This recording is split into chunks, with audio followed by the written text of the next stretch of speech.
150 ఎకరాల్లో ఒక man made wonder. ఒకప్పుడు హైదరాబాద్ అంటే చార్మినార్ అనేవాళ్ళు, తర్వాత హైటెక్స్, తర్వాత రామోజీ ఫిలిం సిటీ అని అనుకునేవారు కొన్ని డికేడ్స్ క్రితం వరకు. కాకపోతే ఇప్పుడు హైదరాబాద్లో అంటే ఒక న్యూ ఏజ్ డెస్టినేషన్గా పేరు తెచ్చుకుంది ఎక్స్పీరియం. 150 ఏకర్స్లో ఒక మ్యాన్ మేడ్ వండర్ అన్నా కూడా ఆశ్చర్యపోవాల్సిన అవసరం లేదు. ఇక్కడ నడిస్తే ప్రతి చెట్టు మనతో మాట్లాడుతుంది, దీని వెనక ఎంత కృషి ఉంది అని చెప్పి. అసలు ఈ ఎక్స్పీరియం ఏర్పాటు చేయడానికి వెనుక ఉన్న లక్ష్యం ఏంటి, కొత్తగా ఎక్స్పీరియం క్లబ్ మెంబర్షిప్ తీసుకురావాలని చెప్పి యాజమాన్యం భావిస్తున్న తరుణంలో ఆ ప్లాన్స్ ఏంటి అని కూడా మనం మాట్లాడుకుందాం. ఎక్స్పీరియం ఫౌండర్ చైర్మన్ రావు గారు మనతో ఉన్నారు, రామదేవరావు గారు. Sir, first of all congratulations sir. And congratulations అనే కంటే ముందు ఈ ఫెసిలిటీస్ అన్నీ చూసిన తర్వాత మంత్రముగ్ధులు అవ్వకుండా ఉండరు అని నిశ్చయం లేకుండా చెప్పవచ్చు మనం. అంటే అంత కాన్ఫిడెంట్గా ఇంతకుముందు నేను చెప్పినట్టు ఏ మొక్క మనం చూసినా కూడా మనం దీని వెనక ఎంత కృషి ఉందనేది మనకు చాలా క్లియర్ కట్గా కనిపిస్తుంది. ఫస్ట్ ఆఫ్ ఆల్ ఈ ఎక్స్పీరియం స్టార్ట్ చేయాలన్న ఆలోచన మీకు ఎందుకు వచ్చింది? మామూలుగా ఏంటంటే మనం జపాన్ వెళ్తాం, చైనా వెళ్తాం, సింగపూర్ వెళ్తాం, అక్కడెక్కడ కొన్ని లొకేషన్స్ మనం చూడవచ్చు. కాకపోతే అన్ని లొకేషన్స్ని ఇక్కడే తెచ్చి చూసినట్టు ఉంది. దాదాపు 85 కంట్రీస్ నుంచి ప్లాంట్స్ తీసుకురావడం అంటే అది అతిశయోక్తి కాదు, చిన్న విషయం కూడా కాదు.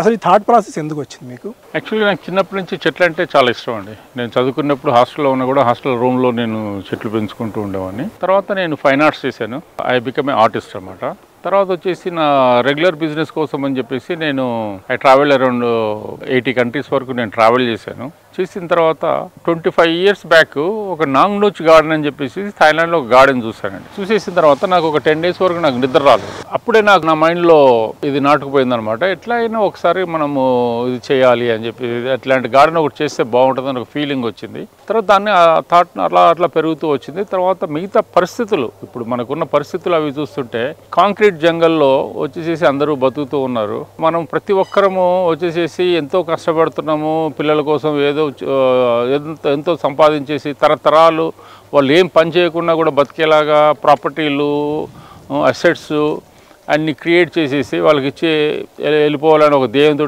అందరూ వర్క్ చేస్తున్నారు. ఇప్పుడు వచ్చేసేసి ఎవరు ఆలోచించట్లేదు హెల్త్ అనేదే వెల్త్ అనేది. హెల్త్ లేని వెల్త్ అసలు ఎందుకు పనికి వస్తుందండి? ఆ విధంగా అనే ఆలోచన లేకుండా మనము మన జీవన విధానాన్ని కొనసాగిస్తున్నాం. ఇప్పుడు వచ్చేసేసి మన ఇండియాలో పర్ క్యాపిటా వచ్చేసి ఓన్లీ 27 ట్రీస్ ఉన్నాయి. అదే కెనడాలో చూస్తే 6800 ట్రీస్ ఉన్నాయి. ఇప్పుడు వచ్చేసి ఏది లేకపోయినా బతుకుతాం మనం, కానీ ఆక్సిజన్ లేకపోతే బతకలేము మనం. ఇప్పుడు ఇట్లాంటి ఆక్సిజన్ అనేది వచ్చేసి కొన్ని రోజులైన తర్వాత మనం మాస్కులు పెట్టుకొని వచ్చేసి వెనకాల ఒక ఆక్సిజన్ సిలిండర్ పెట్టుకొని తిరగాల్సిన సిచ్యువేషన్ క్రియేట్ అయ్యేలా అనిపిస్తుంది నాకైతే. ఇదే సిచ్యువేషన్ కంటిన్యూ అవుతే మాత్రం, ఇట్లాగా డిస్ట్రక్షన్ కంటిన్యూ అవుతే ఎవ్రీవన్ పరిస్థితి అదే అవుతుంది. మనం మాస్కులు మనం కోవిడ్లో పెట్టుకున్నట్టు అలాంటి సిచ్యువేషన్ కాకముందే ఎవరో ఒకరు ఇనిషియేట్ చేయాలి. ఇప్పుడు వచ్చేసేసి మనం ఏదో కష్టపడుతూ పోతూ జీవన విధానంలో లైఫ్ స్టైల్ మారటానికి ఎవరో ఒకరు కొంచెం ఒక ఇనిషియేషన్ జరిగినప్పుడే ఆ యాంగిల్లో మిగతా వాళ్ళు కూడా థింక్ చేయడం అనేది జరుగుతుంది. ఇది యాక్చువల్గా నాకు వచ్చిన థాటు, నాకు వచ్చిన ఒక ఇనిషియేషను. ఎర్లియర్ బిజినెసెస్ కూడా కొంచెం మంచిగా ఫ్లరిష్ అవ్వడం మూలంగా నేను ల్యాండ్ మీద ఇన్వెస్ట్ చేయడం జరిగింది. ఆ ల్యాండ్ను డిస్పోజ్ చేసేసి ఇప్పుడు వచ్చేసేసి మేము ఈ ఎక్స్పీరియం అనే పార్క్ని ఎస్టాబ్లిష్ చేశాము. ఇది వచ్చేసేసి దాదాపు 150 ఏకర్స్లో వచ్చేసి 500 crores మేము ఇన్వెస్ట్ చేసాము. దీంట్లో 150 crores వర్త్ ఆఫ్ చెట్లు మేము ఆల్ ఓవర్ వరల్డ్ నుంచి తీసుకురావడం జరిగింది. చాలా ఎగ్జాటిక్ చెట్లన్నీ, ఈవెన్ 3500 years ఓల్డ్ ఉన్న చెట్లు కూడా మా దగ్గర ఉన్నాయి. అట్లాగే స్కల్ప్చర్స్ వచ్చేసేసి దాదాపు ఒక 50 crores వర్త్ ఆఫ్ స్కల్ప్చర్స్ మా దగ్గర ఇది చేయడం జరిగింది. తర్వాత 15 crores worth of only stones, natural stones అంటే గాడ్ మేడ్ స్కల్ప్చర్స్ని కూడా మేము ఎక్కడి నుంచో తిరిగి తీసుకొని వచ్చాము. ఈ విధంగా అన్నిటిని చేసి కంప్లీట్గా నేను నా ఓన్గా నేను క్యూరేట్ చేశాను. దీంట్లో ఒక ఆర్కిటెక్ట్ లేడు, ఒక ల్యాండ్స్కేప్ డిజైనర్ లేడు, ఎవరూ లేరు. ప్రత్యేకంగా అన్నీ నా 7 years బ్యాక్ ఇది ఫౌండేషన్ స్టోన్ వేసేసి దీన్ని చేయడం జరిగిందనమాట. ఇప్పటి వరకు దాదాపు 90-95% ఫినిష్ చేశాము. తర్వాత ఇప్పుడు వచ్చేసి ప్రజలు వస్తున్నారు, వెళ్తున్నారు. ఓకే, ఇప్పుడు వచ్చేసేసి ఎక్స్పీరియం క్లబ్ని స్టార్ట్ చేయడం అనేది, ఆ ఇనిషియేషన్ అనేది చేయడం జరిగిందనమాట. ఎందుకంటే వాళ్ళకి ఈ రొటీన్ లైఫ్ నుంచి, కాంక్రీట్ జంగల్ నుంచి ఒక రిలీఫ్ అనేది ఉండాలని చెప్పేసి ఈ ప్రయాసపడ్డాం మేము. ఎక్స్పీరియం ఇప్పుడే మీరు చెప్పారు, దాదాపు 85-90 దేశాల నుంచి చెట్లు వచ్చాయి, స్కల్ప్చర్స్ తీసుకొచ్చారు. చెట్లు ఒక్కొక్క ఆ మ్యాసివ్ స్ట్రక్చర్ చెట్లు చూస్తుంటే అసలు నిజంగా అది తీసుకురావడం సాధ్యమేనా అన్నట్టు అనిపించింది. ఎక్కడ ఒక్కొక్క అడుగు చూసినా ఒకవైపు జపాన్, ఒకవైపు చైనా, ఒకవైపు సింగపూర్, వరల్డ్లో కెన్యా, ఇలాంటి పెద్ద పెద్ద దేశాలన్నింటిలో నుంచి కూడా అన్ని మీరు ఆర్టికల్స్ తీసుకుని వచ్చారు ఇక్కడికి, చెట్లు కానివ్వండి, స్టోన్స్ కానివ్వండి. సో ఈ క్లబ్లో అంటే ఎక్స్పీరియం క్లబ్ అని కొత్తగా ఎప్పుడు ఇనిషియేషన్ తీసుకున్నారు, ఈ క్లబ్లో మెంబర్ అవుతే అంటే ఎలాంటి ఫెసిలిటీస్ ఆ మెంబర్స్ పొందవచ్చు? ఇండియాలో ఉన్న టాప్ క్లబ్లన్నీ తిరిగి చూశానండి. ఇప్పుడు హైదరాబాద్లో ఉన్న 4 టాప్ క్లబ్లో నేను మెంబర్ని. తర్వాత వచ్చేసేసి వరల్డ్లో ఉన్న క్లబ్స్ను కూడా నేను విజిట్ చేయడం జరిగిందనమాట. ఏది చూసినా కూడా ఇప్పుడు ఒక క్లబ్కి ఒక 5 స్టార్ హోటల్కి there is no big difference. ఇప్పుడు ఒక 5 స్టార్ హోటల్ పోయి మనం కాఫీ తాగుతాము, లేకపోతే ఏదైనా అక్కడ ఉంటాము, లేకపోతే we go for a restaurant and all.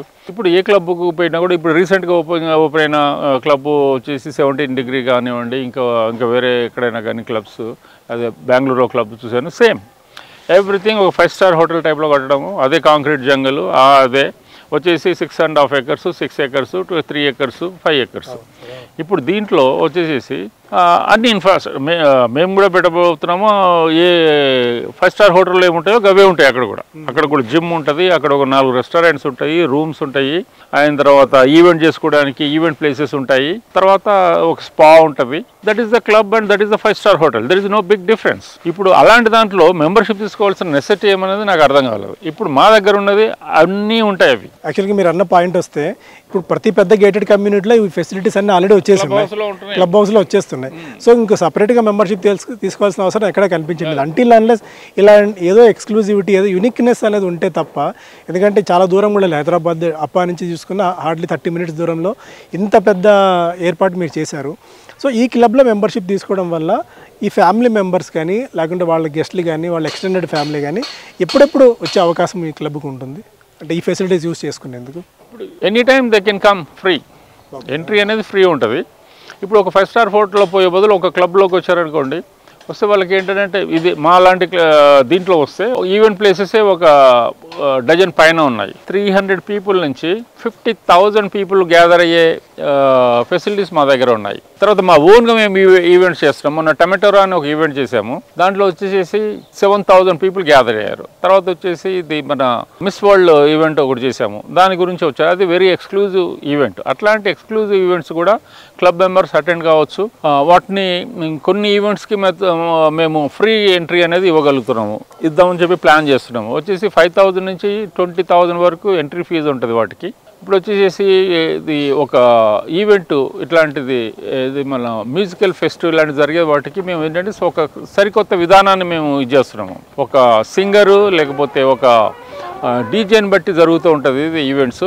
కానీ మేము చేయబోయేది ఏంటంటే, మేము మొన్న టమాటినా ఫెస్టివల్లో టమాటాలను మేము యూటిలైజ్ చేసేసి every one enjoyed a lot. ఇప్పుడు వచ్చి బబుల్ ఫెస్ట్ అని ఒకటి చేయబోతున్నాము, అట్లాగే ఫోమ్ ఫెస్ట్ అని ఒకటి చేయబోతున్నాము. అన్నిటిని మించి మేము వచ్చేసి ఎలక్ట్రిక్ ఫారెస్ట్ అని చెప్పేసి ఒక అమెరికన్ ఈవెంట్ ఉంది. అలాంటి వాటితోటి మేము ఇక్కడ క్యూరేట్ చేసేసి ఒక అద్భుతమైన ఒక ఈవెంట్ మేము చేద్దామని ప్లాన్ చేస్తున్నాం. అట్లాగే ఇట్లాంటి అన్ని ఈవెంట్స్కి వచ్చేసి క్లబ్ మెంబర్స్ ఎంట్రీ ఫ్రీగా రావచ్చు. సోషల్ ఈవెంట్స్ పాయింట్ ఆఫ్ వ్యూలో ఇప్పుడు మీరు చెప్పారు చాలా ఫెస్టివల్స్ లాంటివి ఏర్పాటు చేస్తున్నామని చెప్పి.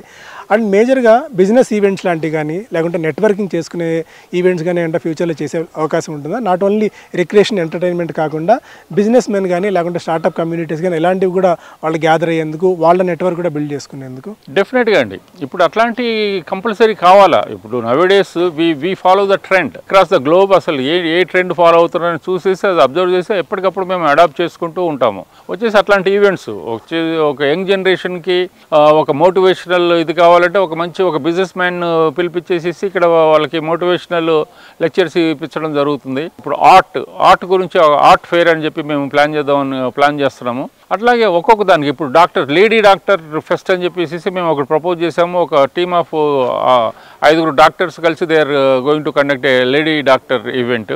అది 3 రోజులు ఉంటుంది. అట్లాగే ఇప్పుడు ల్యాండ్స్కేప్ డిజైనర్స్ ఈవెంట్ ఒకటి, తర్వాత ఈవెంట్ మేనేజర్స్ ఈవెంట్ అనే ఒకటి మేము ప్లాన్ చేస్తున్నాము. ఇలాగా there is no end, sky is the limit for create ఒక నాలెడ్జ్. ఇది నాట్ ఓన్లీ ఇది ఎంటర్టైన్మెంట్ కాదు, ఇది నాలెడ్జ్ బేస్డ్ ఈవెంట్స్ కూడా మేము చేద్దామని మేము ప్లాన్ చేస్తున్నాం. సార్ ఈ క్వశ్చన్ ఎందుకు అడిగానంటే, సాధారణంగా క్లబ్స్ అంటే ఒక రిటైర్మెంట్ హబ్స్ లాగా అయిపోతున్నాయి. ఈరోజు ఏ క్లబ్స్ మీరు చూసినా ఇవి నేమ్ ఫిలిం నగర్ క్లబ్ కానీ జిమ్ఖానా క్లబ్ కానీ సాయంత్రం అయ్యేసరికి majority of the liquor consumption కానీ కార్డ్స్ వరకు అక్కడే ఆగిపోతుంది. కానీ నెక్స్ట్ జనరేషన్ వాళ్ళు క్లబ్స్కి రావడం అనేది బాగా తగ్గిపోతుంది. ఎందుకంటే వాళ్ళకి డిఫరెంట్ అవెన్యూస్ మార్కెట్లో అవైలబుల్ ఉన్నాయి కాబట్టి. అలా నెక్స్ట్ జనరేషన్ని నెక్స్ట్ జన్ క్రౌడ్ని మనం అట్రాక్ట్ చేయడానికి లేదా వాళ్ళు మెంబర్షిప్ ఎక్కువగా తీసుకునే దానికి మన క్లబ్లో స్పెషల్గా ఎలాంటి ఇనిషియేటివ్స్ మనం తీసుకుందాని ఆలోచనలో ఉన్నారు? అదండి, ఇప్పుడు ఇవన్నీ మేము అండర్స్టాండ్ చేసుకొని ఇది యంగ్స్టర్స్ క్లబ్ అని చెప్పి మేము నేమ్ చేయబోతున్నాం. యాక్చువల్గా వచ్చేసేసి వాళ్ళకి ఏంటి యంగ్స్టర్స్ పోతే ఒక దగ్గరే ఉండి వాళ్ళు ఏదో కూర్చొని మన కబుర్లు చెప్పుకోవాలంటే దే ఫీల్ బోర్. అట్లాగే ఏంటంటే they have to go around, they roam around. And తర్వాత దీంట్లో ఏంటంటే ఏ క్లబ్లో లేకుండా మేము అడ్వెంచర్ స్పోర్ట్స్ ఫెసిలిటీ మేము పెడుతున్నాం, జిప్ లైన్ పెడుతున్నాం. అది ఏ క్లబ్లో పెట్టలేరు, పెట్టే అవకాశాలు అక్కడ ఉండవు, ఇన్ఫ్రాస్ట్రక్చర్ చేయలేరు వాళ్ళు. అట్లాగే మ్యాన్ మేడ్ బీచ్ అని ఒకటి చేయబోతున్నాం. వచ్చేసేసి వాళ్ళకి ఏంటంటే వాళ్ళు యంగ్స్టర్స్ వాళ్ళు హ్యాంగ్ అవడానికి ఒక మంచి ప్లేస్ అవుతుందండి హైదరాబాద్లో. తర్వాత వచ్చేసి even we are creating a India's largest pub. Okay, అది కాకుండా వచ్చేసి బ్రూవరీ పెడుతున్నాము ఇక్కడ. నా ఉద్దేశంలో ఫస్ట్ ఆఫ్ ఒక క్లబ్లో బ్రూవరీ ఉండడం అనేది. అట్లాగే వైనరీ పెడుతున్నాము.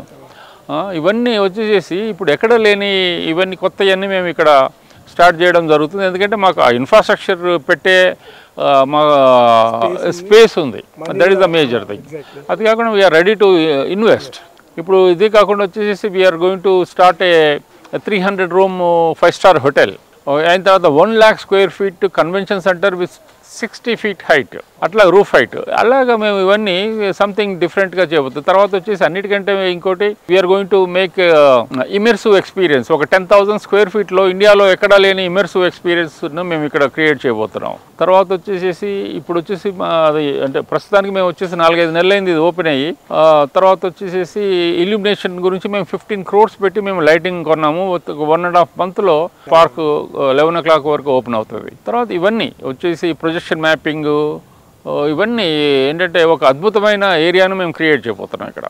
సార్ మీరు చెప్తున్న దాన్ని బట్టి చూస్తేనే ఈ క్లబ్ ఫ్యూచర్ ఎంత అట్రాక్టివ్గా ఉండబోతుంది, హైదరాబాద్కి ఎంత తలమానికంగా మారబోతుంది ఇప్పుడు అర్థం చేసుకోవచ్చు మనం. ఎందుకంటే స్టార్టింగ్ ఫ్రమ్ ద చిన్న కమ్యూనిటీ, అంటే అప్పుడే తమ కెరీర్ స్టార్ట్ చేసిన యంగ్స్టర్స్ నుంచి ఆల్మోస్ట్ ఇంకా సీనియర్ సిటిజన్స్ వరకు అందరికీ సంథింగ్ ఆర్ ద అదర్ ఏదో వాళ్ళ బొకేలో ఉండే విధంగా ప్లాన్స్ అయితే చేస్తున్నాము. అంటే next 5 years down the lane or 10 years down the lane ఈ క్లబ్ ఎక్కడికి వెళ్ళబోతుంది సార్? అంటే ఆన్ టాప్ అంటే ఎక్కడో వచ్చి బెంచ్ మార్క్ అనేది ఒకటి కంపేర్ చేసుకోవాలి కదా మనం. సో ఒక ఇంటర్నేషనల్ క్లబ్తో ఇది కంపీట్ అయ్యే విధంగా తయారవుతుందా? ఆర్ఎల్స్ ఇండియాలో ఏదైనా బెంచ్ మార్క్స్ ఉన్నాయి దీనికి? ఇండియాలో బెస్ట్ క్లబ్ అండి. ఇప్పటికే మాది నేను కాన్ఫిడెన్స్ చెప్పగలుగుతాను. మా దగ్గర ఉన్న ఇన్ఫ్రాస్ట్రక్చర్ కానీ మా దగ్గర ఉన్న ఫెసిలిటీస్ కానీ ఎవరి దగ్గర లేవు. అయిన తర్వాత ఇక ముందు కూడా మా వెనకాల ఎవరైనా పడి చేద్దామని అనుకున్నా కూడా అలాగే మేము రన్ అవుతూనే ఉంటాము. ఎప్పటికప్పుడు ఏదైనా ఒకటి కొత్తదనాల్ని కొత్త విషయాల్ని మేము యాడ్ చేస్తూ పోతూనే ఉంటాము. This is going to be youngsters club and we are going to never ending వేలో మేము ఎప్పటికీ కొత్త విషయాలు అడాప్ట్ చేసుకోవడము, కొత్త ఇన్నోవేటివ్ థింగ్స్ ఇక్కడ ఇంట్రడ్యూస్ చేయడము. అయిన తర్వాత యంగ్స్టర్స్కి వాట్ దే ఎక్స్పెక్ట్ వాటన్నిటి ఫుల్ఫిల్ చేస్తూ ముందుకు పోతూనే ఉంటామండి. There is no end. ఇప్పటివరకు మీరు చెప్పిన ఫెసిలిటీస్ కానీ ఇవన్నీ చూస్తేనే అసలు ఈ క్లబ్ ఎక్కడికో వెళ్ళిపోయే అవకాశం కనిపిస్తుంది. సో ప్రైజింగ్ ఎలా పెట్టారు ఇనిషియల్గా టు స్టార్ట్ విత్? అండ్ హైదరాబాద్లో చుట్టుపక్కల వాళ్ళకి ఈజీగా రీచ్ అయ్యే విధంగా ఒకటి లొకేషన్ ఒకటి అండ్ అమౌంట్ ఒకటి ఇది, అండ్ ఎలాంటి ఫెసిలిటీస్ ఈసారి క్లబ్ ఆఫర్ చేయబోతోంది? ప్రీ లాంచ్ గురించి అని చెప్పేసి అరౌండ్ 4 lakhs పర్ మెంబర్గా మేము ఛార్జ్ చేస్తాం. ఇది ఏ ఇన్ఫ్రాస్ట్రక్చర్ లేని స్మాల్ క్లబ్స్ కూడా ఇప్పుడు 10 lakhs రేంజ్లోనే ఉన్నాయి. మేము వచ్చేసి 4 lakhs యంగ్స్టర్స్కి వాళ్ళు ఎఫర్ట్ చేసే విధంగా ఉండాలని చెప్పేసి. కాకపోతే ఏంటంటే ఇది అంటే మా ఇన్వెస్ట్మెంట్కి జస్టిఫికేషన్ ఉండాలనే ఉద్దేశంతో ప్రీ లాంచ్ది మేము ఇది చేసాము. అది కూడా ఒక 200 మెంబర్స్కి ఒక ఎర్లీ బర్డ్ ఆఫర్ కింద ఇస్తున్నాము. తర్వాత వచ్చేసి ఇమీడియట్గా అది క్రాస్ అవ్వగానే ఇప్పుడు ఆల్రెడీ 140 వరకు అయిపోయారు. ఇంకా ఒక 60 members వరకే ఈ ఫెసిలిటీ ఉంటుంది. వాళ్ళు ఏంటంటే they have to hurry up and for the avail of this feature. తర్వాత ఇమీడియట్గా 5 lakhs జరుగుతుంది. అది ఒక 200 members వరకు 5 lakhs ఉంటుంది. అట్లాగే ఎవ్రీ దీనికి పెరుగుతూ ఉంటుంది. సో మాక్సిమం లిమిట్ ఏమైనా అనుకున్నారు సార్ ఈ క్లబ్కి? ఇంతమంది మాక్సిమం లిమిట్ అన్న ప్లాన్ ఏదైనా ఉందా? 1000 members అయిన తర్వాత ఆపుతామండి మేము. 1000 members అయిన తర్వాత ఆపి వచ్చేసి ఇక మేము ఉన్న వాళ్ళకి ఎట్లాగా మనం ఫెసిలిటేట్ చేయాలి, ఉన్న వాళ్ళని ఎట్లాగా సాటిస్ఫై చేయాలి, వాళ్ళు 100% సాటిస్ఫై ఉండే ఫీచర్స్ దీనిలో పెట్టాలి అని చెప్పేసి ఇప్పుడు వచ్చేసి అదే ఇందాక చెప్పినట్టు ఒక 2 restaurants 3 restaurants కాకుండా మేము 12 restaurants ప్లాన్ చేస్తున్నాము. ఎవ్రీడే ఏదో ఒక ఈవెంట్ ఉంటుంది. ఒక స్టాండప్ కామెడీ కానీ, ఒక లైట్ మ్యూజిక్ కానీ, తర్వాత ఒక చిన్న ఫ్యాషన్ షో కానీ, అట్లాగా ఏదో ఒక ఎంటర్టైన్మెంట్ ఇది ఉంటుంది. ఒక 12 రెస్టారెంట్ మేము ప్లాన్ చేస్తున్నాము. అది విత్ ఒక బ్రూవరీ, ఒక వైనరీ, విత్ ఎ పబ్, ఇవన్నీ. ఆ తర్వాత మన ఒక కరెక్షన్ కొంచెం గ్యాప్ తీసుకొని దాన్ని నెక్స్ట్ ఇది అనేది జరుగుతుంది అన్నమాట. One final last question sir కార్పొరేట్స్కి ఒకవేళ ఇందులో మెంబర్ అవుతాయి, ఆర్ఎల్స్ చిన్న చిన్న కంపెనీస్ ఉన్నవాళ్ళు కానీ ఆర్ఎల్స్ పెద్ద కంపెనీస్ ఉన్నవాళ్ళు కానీ ఇందులో మెంబర్ అవుతాయి, ఇక్కడ ఉన్న బ్యాంకెట్ హాల్ ఫెసిలిటీస్ కానివ్వండి, లేదంటే వాళ్ళకి బోర్డ్ మీటింగ్స్ కానీ అట్లాంటిది ఏర్పాటు చేసుకునే ఫెసిలిటీస్ ఇక్కడ ఉన్నాయా? As a business men once ఈ క్లబ్లోకి ఎంటర్ అయిన తర్వాత వాళ్ళకి ఎలాంటి ఫెసిలిటీస్ ఇందులో ఉంటాయి? అన్నీ ఉన్నాయండి. ఇప్పుడు 100 పీపుల్ దగ్గర నుంచి వచ్చేసి 50,000 పీపుల్ గ్యాదర్ అయ్యే ఫెసిలిటీస్ మా దగ్గర 12 to 15 ఉన్నాయండి ఇప్పటి వరకు. తర్వాత వచ్చేసి వీ హ్యావ్ ద స్పేస్. తర్వాత we are negotiating with the government to make a lake front resort అని చెప్పేసి మేము సపరేట్గా దీనికి చేయబోతున్నాము. అది వచ్చేసి మేము గవర్నమెంట్కి అప్రోచ్ అయ్యాము. అది ఇప్పుడు వచ్చేసి కాన్క్లేవ్, అది టూరిజం కాన్క్లేవ్లో అది కూడా డిక్లేర్ అవ్వబోతుంది. తర్వాత మేము 9 acresలో వచ్చేసి అవుట్లెట్ మాల్ ఒకటి ప్లాన్ చేయబోతున్నాము. ఇవన్నీ ఏంటంటే అన్నిటికీ దీంట్లో క్లబ్ మెంబర్స్కి ఇవన్నీ బెనిఫిట్స్, దాంట్లో డిస్కౌంట్స్ అవన్నీ క్లబ్ మెంబర్స్ అవైల్ చేసుకోవచ్చు. ఇవన్నీ డ్రైవింగ్ థియేటర్ ఒకటి ప్లాన్ చేయబోతున్నాము. ఇవన్నీ ఒకటి తర్వాత ఒకటి we are going to. As a మెంబర్గా ఇప్పుడు మీరు చెప్పిన ఈవెంట్స్ కానివ్వండి, ఆర్ఎల్స్ బ్రూవరీస్ కానీ, రెస్టారెంట్స్ కానీ, వీటిలో ఎంత డిస్కౌంట్ వాళ్ళకి లభిస్తుంది సార్? యాజ్ ఎ మెంబర్కి 20% డిస్కౌంట్ ఉంటుంది. ఈవెన్ రూమ్స్ బుకింగ్లో అయినా సరే, ఆర్ఎల్స్ వీటిలో అయినా సరే. Finally anything would you like to add sir? As a member ఇందులో అవుతాయి అంటే నాకు తెలిసి ఇందులో మెంబర్షిప్ తీసుకోవడం అనేది రాబోయేలో ఒక పెద్ద ప్రైడ్గా ఉండబోతుంది. I'm club member of experience అని చెప్పుకోవడమే ఒక ప్రైడ్గా ఉండబోయేట్టుగా కనిపిస్తుంది మీరు చెప్పిన ఫెసిలిటీస్ అన్నీ చూస్తే. సో వీటన్నిటిని నిర్వహణ పరంగా చూసినా, ఆర్ఎల్స్ ఆర్గనైజేషన్ సెటప్ పరంగా చూసినా కూడా, ఆర్ఎల్స్ అడ్మినిస్ట్రేషన్ పాయింట్ ఆఫ్ వ్యూలో అంటే ప్రొఫెషనల్ మేనేజ్మెంట్ రన్ చేస్తుంది ఎలా సార్ ఇది? అవునండి, దీనికి డెఫినెట్గా ప్రొఫెషనల్ మేనేజ్మెంట్. ఇప్పుడు సిఇఓగా వచ్చేసి మన కెఎస్ రామారావు గారు మా దగ్గర జాయిన్ అవుతున్నారు. He is having a vast experience of 35 years. Jubilee's club ప్రెసిడెంట్గా ఉన్నారు. తర్వాత ఫిల్మ్ నగర్ క్లబ్లో కూడా ఆయన ప్రెసిడెంట్గా వర్క్ చేశారు. He is having a vast knowledge. అందుకని చెప్పేసి మేము ఒక చిన్న చిత్తగా వాళ్ళని పెట్టేసి మేము వాళ్ళని క్లబ్ను రన్ చేద్దామనే ఫీలింగ్ లేకుండా very very knowledgeable, especially for club దీని ఇండస్ట్రీలో. అందుకని చెప్పేసి he is going to CEO for our experience club. So thank you so much sir. So sir చెప్పినట్టు చూస్తే ఇప్పుడు కెఎస్ రామారావు గారు లాంటివి ఒక స్టాల్ వాటి ఆల్మోస్ట్ చెప్పాలంటే అటు సినిమా ఇండస్ట్రీ అయినా సరే, ఇటు క్లబ్ ఇండస్ట్రీలో అయినా సరే ఆయన. సో అలాంటి వాళ్ళు అండ్ సార్ విజన్, ఎవరో ఒక ల్యాండ్స్కేప్ ఈవెన్ ఆర్టిస్ట్ కూడా లేకుండా దాదాపు 150 acres ఇంత పెద్ద వండర్ సృష్టించారంటే ఇద్దరి కాంబినేషన్లో కూడా క్లబ్, ఈ కొత్త క్లబ్ పీక్స్కి వెళ్ళబోతుంది. స్కైజ్ ద లిమిట్ అని సార్ ఇంతకుముందు చెప్పినట్టు. You name it, business men కానివ్వండి, సాలరీడ్ క్లాస్ ఎంప్లాయీస్ కానివ్వండి, స్టార్టప్లో ఉన్న వాళ్ళు కానివ్వండి, ఆర్ఎల్స్ యంగ్ జనరేషన్, ప్రతి ఒక్కరికి సంథింగ్ ఆర్ ద అదర్ ఇందులో పై ఉండబోతోంది. So I request each and every one to become a club, to become a member of this club. రాబోయే రోజుల్లో నాకు ఈ మెంబర్షిప్ ఉంది అని చెప్పుకుంటే అదొక ప్రైడ్గా ఫీల్ అయ్యే అవకాశం కూడా కనిపిస్తుంది. Thank you so much.